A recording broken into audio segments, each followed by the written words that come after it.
Salam damai. Saudara-saudari, keluarga-keluarga yang dikasihi Kristus, kita berjumpa lagi dalam inspirasi sabda bagi keluarga. Hari ini, Kamis 11 Februari 2021, bacaan dan renungan diambil dari Injil Markus bab 7 ayat 24 sampai 30. Pada waktu itu, Yesus meninggalkan daerah Galilea dan berangkat ke daerah Tirus. Ia masuk ke sebuah rumah ibadat dan tidak mau bahwa ada orang yang mengetahuinya. Tetapi kedatangannya tidak dapat dirahasiakan. Malah di situ ada seorang ibu yang anak perempuannya kerasukan roh jahat. Begitu mendengar tentang Yesus, ibu itu datang dan tersungkur di depan kakinya. Ibu itu seorang Yunani, berkebangsaan Siro-Fenisia. Ia mohon kepada Yesus supaya mengusir setan dari anaknya. Yesus lalu berkata kepadanya, "Biarlah anak-anak kenyang dahulu. Tidak patut mengambil roti yang disediakan bagi anak-anak dan melemparkannya kepada anjing." Tetapi ibu itu menjawab, "Benar Tuhan, tetapi anjing di bawah meja pun makan remah-remah yang dijatuhkan anak-anak." Lalu Yesus berkata kepada ibu itu, "Karena kata-katamu itu, pulanglah, sebab setan itu sudah keluar dari anakmu." Ibu itu pulang ke rumah dan mendapati anaknya terbaring di tempat tidur, sedang setan itu sudah keluar. Demikianlah Injil Tuhan, terpujilah Kristus. Saudara-saudari, keluarga-keluarga yang dikasihi Kristus, kasih seorang ibu terhadap anak luar biasa.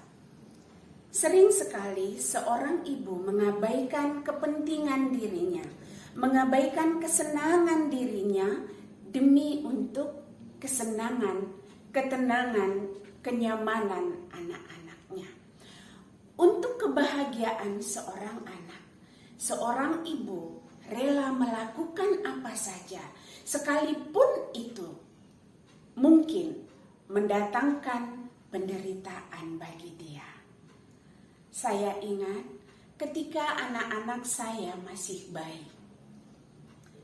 Seperti bayi pada umumnya, anak saya juga kadang mengalami gangguan, sakit demam, diare, atau apapun itu yang membuat mereka tidak nyaman sehingga mereka tidak dapat tidur dengan nyenyak misalnya.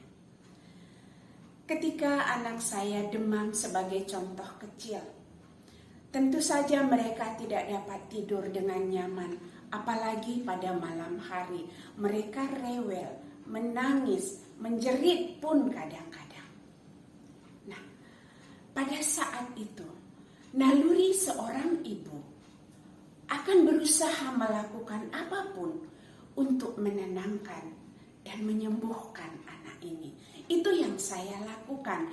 Maka pada saat itu, walaupun badan rasanya letih setelah seharian bekerja, tapi supaya anak saya bisa tidur dan mungkin bisa segera disembuhkan, maka sering sekali saya harus tertidur dengan duduk bersandar di tempat tidur sambil menggendong anak, membelai dia, dan melakukan apapun yang bisa saya lakukan supaya anak saya tenang, anak saya bisa tidur.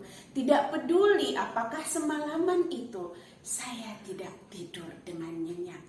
Tidak peduli apakah malam itu saya harus menahan kantut yang luar biasa. Yang penting anak saya bisa tidur dengan nyenyak. Dan sering sekali hal itu membuat anak saya tenang, tidur nyenyak, dan penyakit demamnya lebih cepat terpulihkan. Karena memang kita tahu detak jantung, detak kasih seorang ibu yang tersampaikan kepada anak akan membawa pemulihan kepada anak-anak. Pengorbanan tetap dilakukan hingga anak dewasa, bahkan sampai maut menjemput. Dalam Injil hari ini, kita melihat bagaimana seorang wanita dari Sirofenisia menunjukkan kasih yang luar biasa terhadap anaknya. Kita dengar tadi, anaknya menderita karena kerasukan roh jahat. Dan karena penderitaan anak ini, si ibu dengan segenap kasih yang ada di dalam dirinya, ia datang menjumpai Yesus. Ia memohon kepada Yesus supaya Yesus berkenan untuk menyembuhkan anak ini. Tetapi apa jawaban Yesus atas permohonannya? Yesus bukannya menunjukkan belas kasihan. Justru sebaliknya, Yesus seolah menolak keinginan wanita itu dengan mengatakan, biarlah anak-anak kenyang lebih dahulu. Tidak patut mengambil roti yang disediakan bagi anak-anak dan melemparkannya kepada anjing. Perkataan yang keras, perkataan yang sesungguhnya akan sangat melukai seseorang. Ia akan merasa harga dirinya diremehkan karena sebagai seorang manusia ia dipersamakan dengan anjing oleh Yesus sendiri. Tapi saudara-saudariku, kita melihat wanita Sirofenisia itu bukannya sakit hati. Ia bukan marah atau kecewa terhadap perkataan Yesus. Justru ia menunjukkan kebesaran hatinya, menunjukkan kerendahan hatinya, menunjukkan keteguhan hatinya untuk tetap memohon belas kasih Tuhan. Maka ia berkata, benar Tuhan, tetapi anjing di bawah meja pun makan remah-remah yang dijatuhkan anak-anak.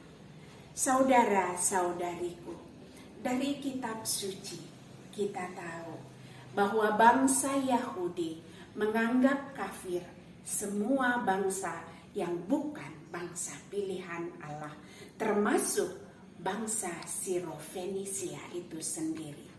Mereka dianggap tidak layak untuk bergabung, apalagi menerima kemurahan Tuhan.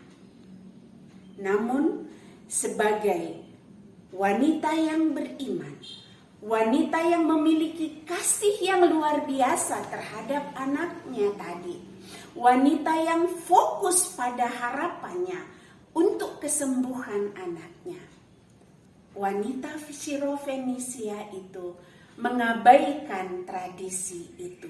Ia menembus kebiasaan lama itu dan tetap memohon kepada Tuhan. Dan kita melihat, membaca, mendengar, ketika Yesus mendengar perkataan ibu itu, ia tergugah oleh iman yang besar yang ada di dalam diri wanita itu. Maka Yesus katakan, karena kata-katamu itu, pulanglah, sebab setan itu sudah keluar dari anakmu. Dan saudara-saudariku, wanita itu kembali menunjukkan imannya kepada Yesus. Ia tidak bertanya apa-apa lagi kepada Yesus, tapi dalam hatinya ia percaya bahwa apa yang dikatakan Yesus itu adalah benar. Maka ia segera pulang ke rumahnya. Dan sungguh imannya itu terbukti. Ketika ia sampai di rumah, ia menemukan anaknya itu terbaring di tempat tidur, tapi setan itu sudah keluar dari anaknya.